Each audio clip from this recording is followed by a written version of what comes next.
So this product has a tongue side and a groove side on both the long seams and the short seams. It's important to know that because the product installs easier inserting the tongue side into the groove side.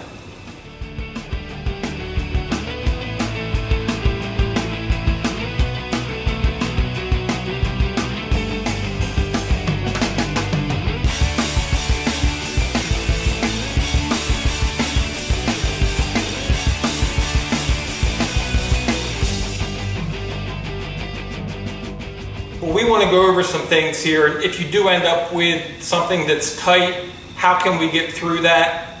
You'll also notice there's some movement, okay, where this stage up here is not perfectly flat. Of course Mannington has recommendations on floor flatness, but we don't live in a perfect world. So if your floor isn't perfectly flat, your product isn't acclimated, those can affect how easy this product locks together or how difficult it locks together. So we're going to address all those things in this video.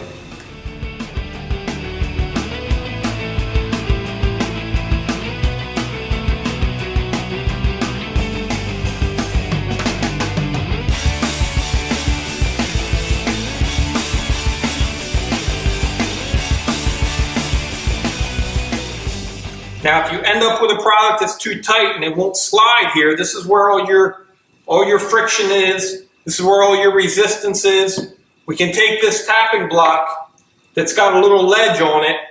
So now we're up at the proper angle with that tapping block. We can get our hammer